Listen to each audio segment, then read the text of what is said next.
తాబేళ్లను చాలా మంది ఐశ్వర్యానికి ప్రతీకగా భావిస్తారు. ఇంట్లో ఒక తాబేలును పెంచితే సిరి సంపదలు కలిసొస్తాయని నమ్ముతారు. వాళ్ళు అంత పవిత్రంగా చూసే తాబేళ్లను కొంతమంది మాత్రం ఆహారంగా తీసుకుంటుంటారు. అయితే ఇటీవల తాబేలు మాంసం తిని 9 మంది దుర్మరణం పాలైన విషాద ఘటన ఆఫ్రికా దేశమైన టాంజానియాలో జరిగింది. ఓ పార్టీలో ఏర్పాటు చేసిన టర్టిల్ రెసిపీ తిన్న వారిలో మరో 78 మంది అస్వస్థతకు గురై ఆసుపత్రి పాలయ్యారు. అయితే తూర్పు ఆఫ్రికా దేశం టాంజానియాలో సాధారణంగా సముద్ర తాబేళ్లను తింటుంటారు. ఇక్కడ లభించే సముద్ర తాబేళ్ల మాంసానికి మంచి డిమాండ్ కూడా ఉంటుంది. చుట్టుపక్కల దేశాల వాళ్ళు కూడా తాబేలు మాంసం కోసం టాంజానియా వెళ్తుంటారు. ఈ క్రమంలో ఈ షాకింగ్ ఘటన చోటు చేసుకుంది. తాబేల్లో కిలోనిటాక్సియం అనే పదార్థం ఉంటుందని, దానివల్ల ఫుడ్ పాయిజనింగ్ జరిగి ఈ విషాదం చోటు చేసుకుని ఉంటుందని వైద్యులు చెబుతున్నారు. అయితే కొన్ని రకాలైన సముద్ర జీవులతో మనుషులకి ప్రమాదం ఉంటే, కొన్నిటితో మానవాళికి ప్రయోజనం కూడా ఉంటుంది. 4 ఏళ్ల క్రితం ప్రపంచవ్యాప్తంగా కరోనా కారణంగా లక్షలాది మంది కరోనా కారణంగా దిక్కులేని చావుల బారిన పడ్డారు. వైరస్ అందుబాటులో వచ్చేదాకా కోవిడ్-19ను ఎదుర్కోవడానికి జనం చేతిలో ఏ ఆయుధం లేదు. నిస్సహాయంగా మహమ్మారి కొరల్లో నలిగిపోయారు. ఇంతటి అంతులేని విషాదం భూమిపై గతంలో ఎప్పుడూ జరగలేదు. వ్యాక్సిన్ తయారు చేయడానికి ప్రపంచంలోని అన్ని దేశాలు 24 గంటలు నిర్విరామంగా కృషి చేశాయి. అయితే వారితో పాటు కొన్ని సముద్ర ప్రాణులు చేసిన త్యాగం వల్ల వ్యాక్సిన్ అందుబాటులోకి వచ్చింది. మనిషి ప్రాణాలు కాపాడడం కోసం వీటి అవసరం తప్పనిసరి అవడం వల్ల ఈ ప్రాణులు అంతరించుకుపోతున్నాయి. వాటినే హార్స్ షూ క్రాబ్స్ అంటారు. అంటే నీలిరంగు రక్తం కలిగిన పీతలన్నమాట. మీకు తెలుసా, వ్యాక్సిన్ తయారీలో ఎడారిలో పెరిగే మొక్కలు, సముద్రంలో అరుదుగా ఉండే జలచరాలు అవసరం. అందులో ఏ వ్యాక్సిన్ అయినా మార్కెట్లోకి రావాలంటే పీత రక్తం తప్పనిసరి. అందుకే నీలిరంగు పీత రక్తం ధర లీటర్కు 12 లక్షలుగా చెబుతున్నారు. ప్రస్తుతం వరకు కరోనాకు మందు లేదు. కేవలం వ్యాక్సిన్ వేసుకుని అధిగమించే ప్రయత్నంలోనే ఉన్నాం. ఎక్కడో సముద్రపు అట్టడుగుల్లో బతికే ఓ చిన్న ప్రాణి హార్స్ షూ క్రాబ్ మన కోసం తన రక్తం ధారపోస్తుంది. కేవలం కరోనాకే కాదు, ఏ వ్యాక్సిన్, ఏ ఔషధానికైనా దీని అవసరం ఉంటుంది. వాటిల్లో ప్రమాదకర బ్యాక్టీరియా లేదని తేల్చేందుకు సదరు పీత రక్తమే దిక్కు. ఫార్మా రంగంలో ఇంత కీలకమైన పీతల వల్ల మనకు జరుగుతున్న ప్రయోజనం ఏమిటో తెలుసుకునే ప్రయత్నం చేద్దాం. ఈ ప్రత్యేకమైన హార్స్ షూ పీతలను చూడగానే తాబేళ్లు గుర్తొస్తాయి. తాబేలుకు ఉన్నట్లుగానే డొప్పలాంటి తలభాగం, దానిపై 10 కళ్ళు, డొప్ప మధ్యలో వేలాడుతున్నట్లుగా శరీరం, పదునుగా ఉండే ముళ్ళు, మధ్య నుంచి పొడవాటి తోకతో ఉంటాయి.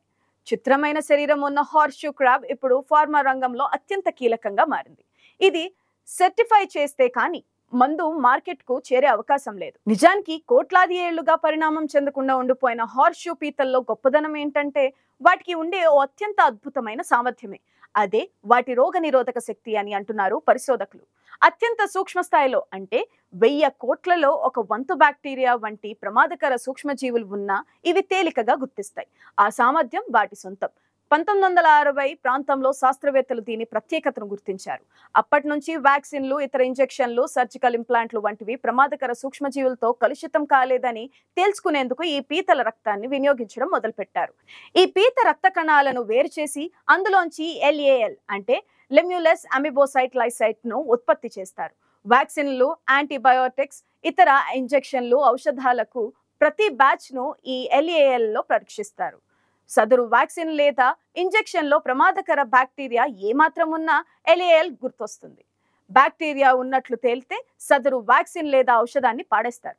ఉన్నా శుద్ధి చేసి మళ్ళీ పరీక్షిస్తారు. ప్రమాదమేమీ లేదని తేలితే కానీ అవి ప్యాకేజింగ్ సెక్షన్ కు వెళ్ళవు.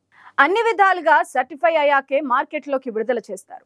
హార్ట్ ఆపరేషన్లు, శరీరం లోపల అమర్చే స్టంట్లు, పేస్ మేకర్స్, ఇతర ఇంప్లాంట్లు, సర్జికల్ పరికరాలను కూడా పీత రక్తం నుంచి తయారు చేసిన LAL తోనే పరీక్షిస్తారు. కోవిడ్ మహమ్మారి మొదలైన తరువాత 100 కోట్ల డోసుల వ్యాక్సిన్లను ఉత్పత్తి చేస్తున్నారు. వాటన్నిటినీ హార్స్ షూ క్రాబ్ రక్తంతో పరీక్షించి భద్రమని తేల్చాకే మార్కెట్లలోకి వస్తున్నాయి. అందుకే హార్స్ షూ పీతల రక్తానికి ప్రపంచవ్యాప్తంగా ఔషధ, వైద్య ఆరోగ్య సంస్థల నుంచి విపరీతమైన డిమాండ్ ఉంది. అంతేకాకుండా పీతల సేకరణ, రక్తం తీయడం వాటివన్నీ క్లిష్టమైన పనులుగానే ఉంటాయి. వాటిని సముద్రం మట్టడుగు నుంచి సేకరించడం ఒక పనైతే వాటి నుంచి రక్తం సేకరించడం కూడా అంతే కష్టమైన పనిగా చెప్తున్నారు. దీంతో ఈ రక్తం ధర అంతర్జాతీయ మార్కెట్లలో 1 లీటర్కు 12 లక్షలు పలుకుతుంది. అందుకే ఈ రక్తాన్ని నీలి బంగారం లేదా బ్లూ గోల్డ్ అని పిలుస్తుంటారు. ప్రపంచవ్యాప్తంగా ఉన్న ఫార్మా కంపెనీలు ఏటా 100 కోట్ల రూపాయలను ఈ పీతల రక్తం కోసం వెచ్చిస్తున్నాయి. సముద్రం తీర ప్రాంతాల నుంచి ల్యాబ్లకు చేర్చే హార్స్ షూ పీతల బరువును తూచి రక్తం సరిపడా ఉన్న వాటిని వేరు చేస్తారు. అనంతరం ఆ పీతలను శుభ్రం చేసి వాటి గుండెకు సమీపంలోని రక్తనాళానికి సూదులు గుచ్చి రక్తం సేకరిస్తారు. వాటి శరీరంలో ఉండే మొత్తం రక్తంలో నుంచి సగానికి పైగా లాగేశాక తీసుకెళ్లి తిరిగి సముద్రంలో వదిలేస్తారు. ఈ సేకరణ, తరలింపు, రక్తం తగ్గిపోవడం క్రమంలో దాదాపు 3/4 పీతలు చనిపోతుంటాయి. సాధారణంగా ఏదైనా దెబ్బ తగలడం వల్ల లేదా వ్యాధి కారణంగా శస్త్రచికిత్స ద్వారా అయిన గాయాలు మానకుండా పుండ్లుగా మారి చీము పట్టడాన్ని మనం సెప్టిక్ అయింది అంటాం. సదరు గాయంలో ఇన్ఫెక్షన్ రక్తంలోకి వ్యాపించి శరీర అవయవాలను దెబ్బతీసే స్థితిని సెప్సిస్ గా చెప్తారు. మొదట్లోనే దీన్ని గుర్తించలేక ప్రపంచవ్యాప్తంగా ఏటా 1 కోటి మంది చనిపోయినట్లు అంచనాలున్నాయి. హార్షూ పీతల రక్తం నుంచి తీసే LAL ద్వారా సెప్సిస్ ను ప్రాథమిక దశల్లోనే గుర్తించవచ్చని శాస్త్రవేత్తలు తేల్చారు. ఈ రకంగానూ హార్షూ పీతలు మానవాళికి అపారమైన మేలు చేస్తున్నాయి. మరి వాటి రక్తం నీలి రంగులో ఎందుకు ఉంటుంది అన్న అనుమానం వస్తుంది. దానికి శాస్త్రవేత్తలు ఏం చెబుతున్నారంటే, మనుషుల రక్తంలోని హిమోగ్లోబిన్ లో ఇనుము ఉండటం వల్ల రక్తం ఎరుపు రంగులో ఉంటుంది. అదే హార్షూ పీతల రక్త కణాల్లో ఉండే రాగి అణువుల కారణంగా రక్తం లేత నీలి రంగులో ఉంటుంది. ఇది ఈ పీతల మరో ప్రత్యేకత. గత 40 ఏళ్లలో ఈ పీతల సంతతి 80% మేర అంతరించిపోయిందని అంచనా. ఇప్పుడు కరోనా వ్యాక్సిన్లతో వాటికి మరింత కష్టం వచ్చి పడింది. ప్రపంచవ్యాప్తంగా భారీగా వ్యాక్సిన్లు ఉత్పత్తి చేస్తుండటంతో వాటి టెస్టింగ్ కోసం భారీగా పీతలను పడుతూ రక్తాన్ని సేకరిస్తున్నారు. సాధారణంగా ఏటా ఒక్క అమెరికా తూర్పు తీర ప్రాంతంలో 5 లక్షలకు పైగా హార్షూ పీతలను సేకరిస్తారని అంచనా. అంతేకాదు మెక్సికో, చైనా, మరికొన్ని దేశాల్లోనూ భారీ ఎత్తున హార్షూ పీతలను సేకరిస్తుంటారు. మనుషులు రక్త పిశాచాల్లా ఏటా లక్షలాది హార్షూ పీతల నుంచి రక్తాన్ని పిండేస్తున్నారని, ఇది జీవహింస అని పెటా లాంటి కారుణ్యవాదులు మండిపడుతున్నారు. ప్రత్యామ్నాయ మార్గాలపై దృష్టి పెట్టాలని సూచిస్తున్నారు. కానీ కరోనా లాంటి పాండమిక్ వల్ల లక్షలాది మంది పిట్టల్లా రాలిపోతున్నారు. అందుకే కొన్ని దేశాల ప్రభుత్వాలు వీరి వాదనను పక్కన పెట్టారు. ఒకప్పటి గొర్రెల లేదా చింపాంజీల నుంచి మనుషులు అభివృద్ధి చెందినట్టుగా కాలం గడిచిన కొద్దీ ప్రతి జీవి పరిణామం చెందుతుంది. కానీ హార్షూ పీతలు మాత్రం పెద్దగా పరిణామం చెందకుండా కొనసాగుతున్నాయి. సుమారు 45 కోట్ల ఏళ్ల కిందటే, అంటే డైనోసార్ కంటే ముందు కాలం నుంచి అప్పుడెలా ఉన్నాయో ఇప్పటికీ అలాగే ఉన్నాయని శాస్త్రవేత్తలు చెబుతున్నారు. అందుకే వీటిని బతికున్న శిలాజాలుగా పిలుస్తుంటారు.